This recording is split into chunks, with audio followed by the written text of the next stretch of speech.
Let's see. What else is going on? Council last night. City council. You remember them. City fathers. They used to call them the city fathers. Remember when they did that? Even the news people would say city fathers. Yeah. But that was back in the 60s, I think. Yeah. You know, like black people were referred to as colored people, even in the Watertown Daily Times. Not Jeff Graham saying it, just making a historical analogy. Kind of interesting how times have changed. Let's see. Last night at the city council meeting, they discussed parking downtown. Parking. And this interminably long and mind-numbing discussion of whether they should add 2 parking places down on Court Street, on the part near the square. There seems to be plenty of room for them, but they were told, no, you can't do that. Staff says, can't do that. Consultants say, can't do that. Liability concern. One great line of the night came from Councilwoman Ruggiero. She said, you're talking to us about this. You never asked us about the speed bumps in Thompson Park. And there was dead silence.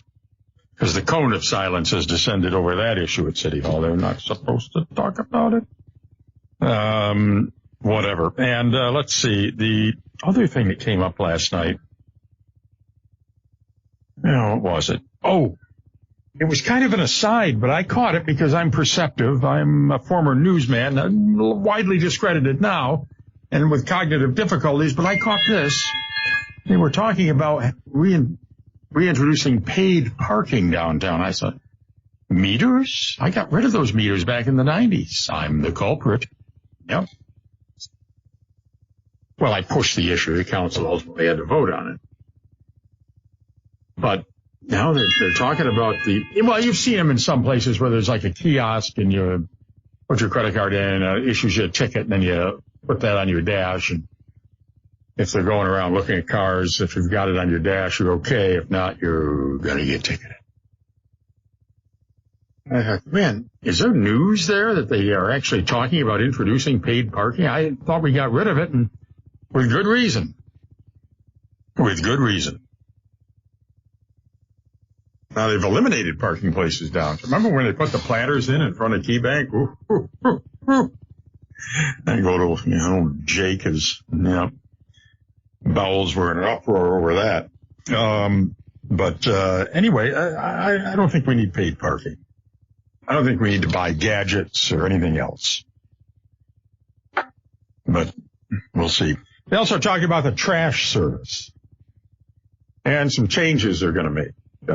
Scheduling and routes and all of that. That's fine. I mean, that's, and they want to get rid of refunds. If like you cancel your service before it's done, they don't want to have to refund any money. And I understand that too. You pay for it. That's it. You buy a bottle of beer. If you don't drink a half of it, you don't turn it back in for money. I mean, that's not how it works. But, and they talk about expanding a bit into commercial trash service. Expand a lot. If you're going to get in it all. I don't know what they mean by commercial. I mean, they're probably going to say you can't have this, can't have that, and then it's going to be more confusing. I think it's good that they're considering getting into that. But if you have like an old house that's now 3 apartments, I assume you can use the city refuse service, or can't you, as a landlord? And you just pay for a couple of toters and have your tenants? No, maybe not. I'm trying to think of small businesses like mine. We don't need a dumpster, really.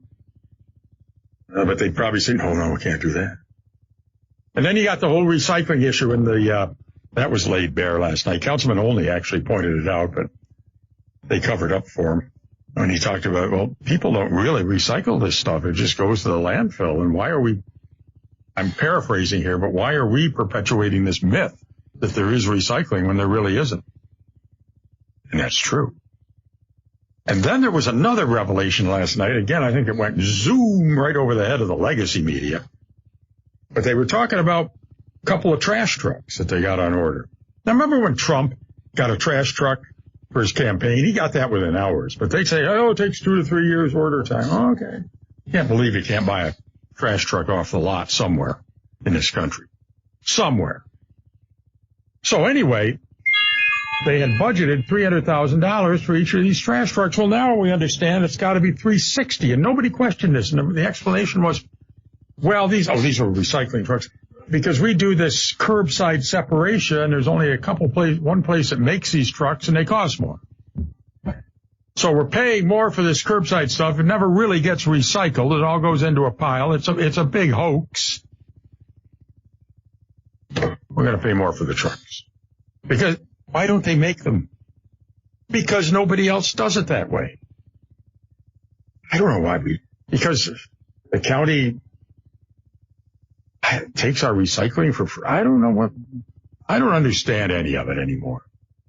And this argument went on before. The idea of a centralized drop-off, maybe on Saturday mornings. You know how people out in the town, or whatchamacallit, say, I'm going to the dump this morning, honey.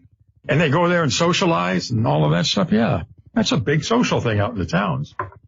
I don't know why we couldn't have it. And, if you could dump your bag of trash off for $2 or $3 instead of $5, why wouldn't you? Heck.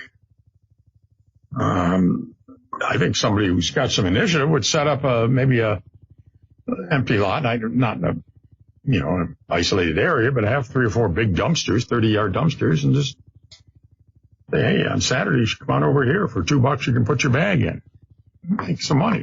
Yeah. Oh, we can't have that. So we're paying more for the recycling trucks because we're doing an obsolete form of recycling that nobody else does, and nobody at the meeting questioned it. Even Mr. Schoen didn't question it. He said, oh, okay. We'll pass the bonding ordinance next week to spend more money. God help us. Well, we got the council candidates coming in the first week or two of September. We've got Shane Garibrandt coming in Tuesday the 9th. On Tuesday the 2nd, it'll be Mr. Velasquez, who was out fishing yesterday and caught a fish and put it on Facebook. I think that's fine. I think wearing pink shorts and putting it on Facebook, though, could cause, well, I don't know. This is a different era we're in. Back when I first ran, if you were seen in pink shorts, it was a net negative, but that may not be anymore. And then, of course, Mr. Osborne's coming in Wednesday the 3rd. I'm trying to get a hold of this Monaco guy, and hopefully we can get a hold of him very soon and set him up for a date. We're just trying to do right at early September, get reacquainted with the candidates, because nobody else does that kind of long-form interview.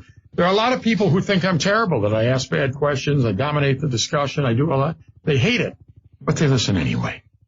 So we do the best we can. Tomorrow,